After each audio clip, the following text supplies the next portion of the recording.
Assalamualaikum warahmatullahi wabarakatuh.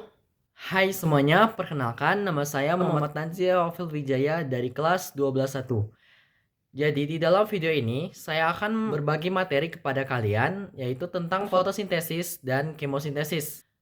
Saya akan menjelaskan dari yang paling dasarnya dulu sampai ke bagian tumbuhan C3, C4, dan CAM, tetapi dengan cara yang lebih santai dan mudah dipahami.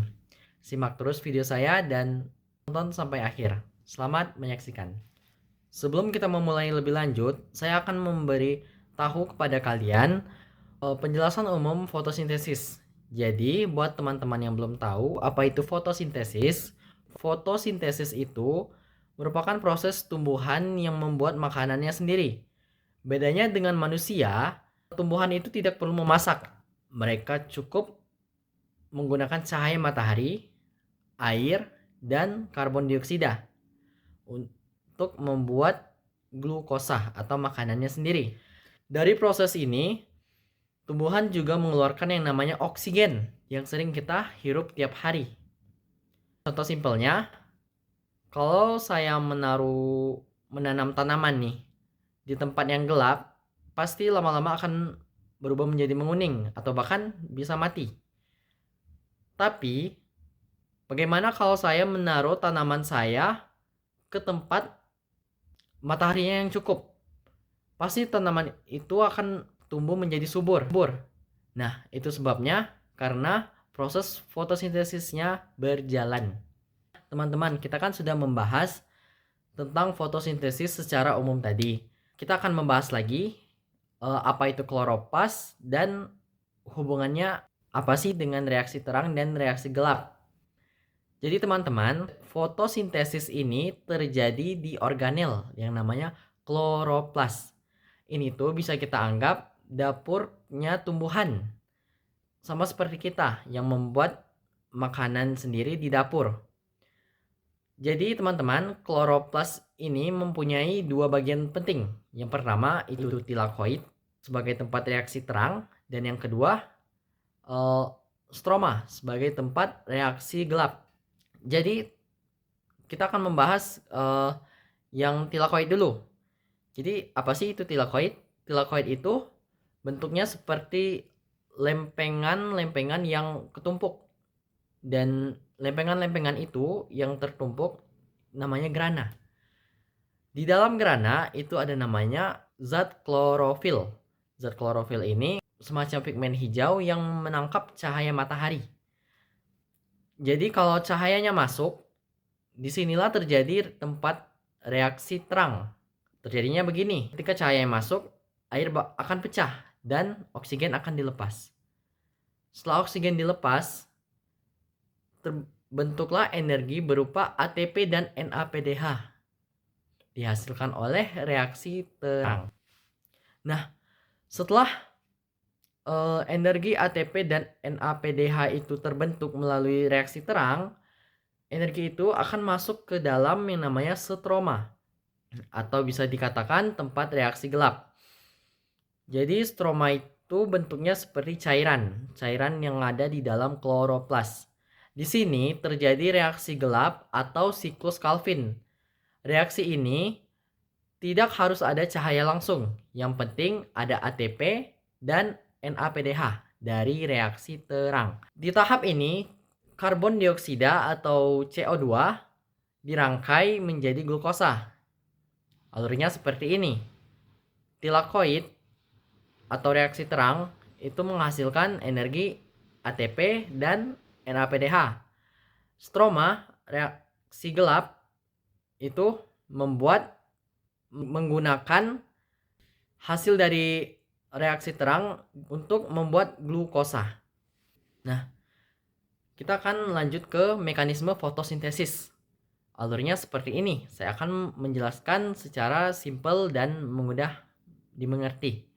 Jadi, cahaya matahari yang diserap oleh klorofil di dalam tilakoid itu terjadi yang namanya reaksi terang.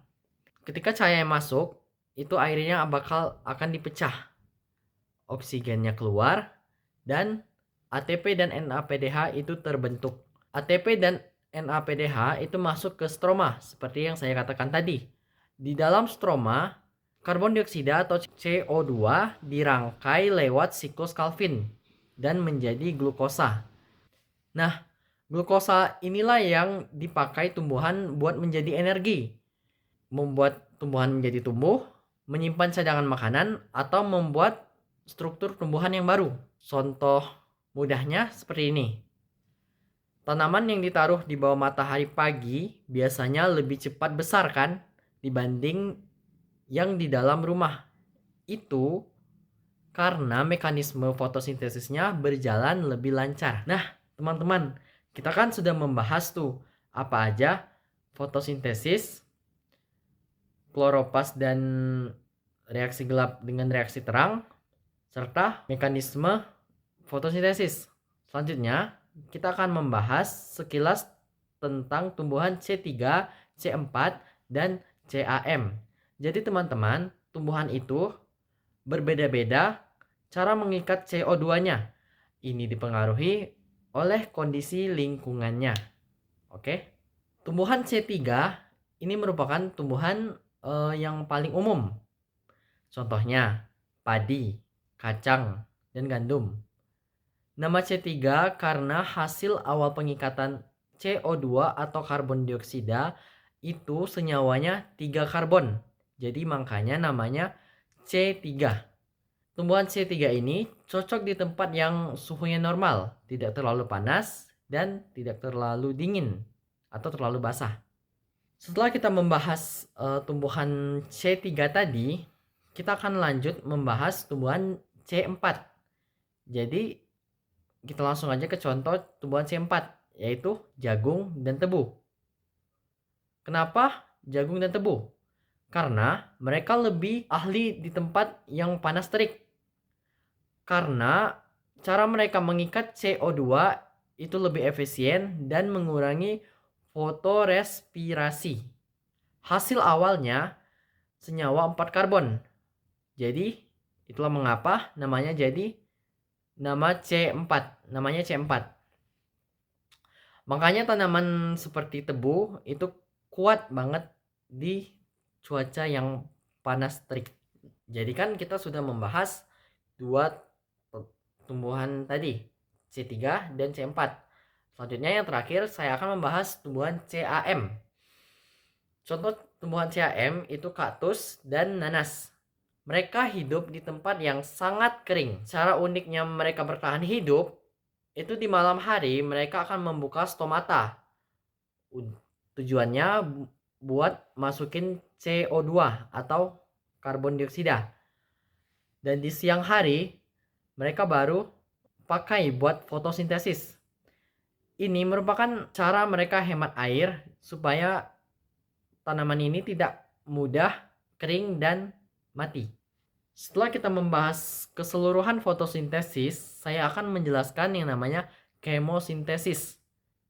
Nah, jadi apa sih itu kemosintesis?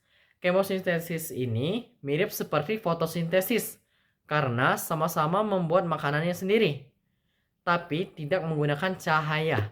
Kemosintesis ini dilakukan oleh bakteri tertentu yang hidup di tempat gelap total. Misalnya di dasar laut dalam, goa, atau lubang hidrotermal. Energi yang dipakai bukan cahaya, tapi energi dari reaksi kimia. Misalnya hidrogen sulfida atau H2S, nitrit, amonia, dan besi. Contoh bakteri kemosintetik ini yaitu ada Chrosomonas, Nikrobakter, bakteri sulfur, bakteri besi. Reaksinya bagaimana? Reaksinya seperti ini. H2S itu diuraikan dan mengeluarkan energi. Energi ini bisa dipakai buat menjadi glukosa. Karena kemosintesis itu makhluk hidup yang tetap bisa hidup di tempat-tempat ekstrim yang tidak ada cahaya matahari. Jadi ekosistem tetap berjalan walaupun di lokasi yang gelap total atau tanpa cahaya matahari. Oke teman-teman, jadi itulah penjelasan saya tentang fotosintesis dan kemosintesis. mulai dari dasarnya, cara kerja kloroplas, mekanisme lengkapnya, tumbuhan C3C4CAM sampai proses kemosintesis. Semoga penjelasan ini bisa membantu memperjelas materi secara lebih santai dan mudah dipahami. Terima kasih yang sudah mengklik video ini. Wassalamualaikum warahmatullahi wabarakatuh.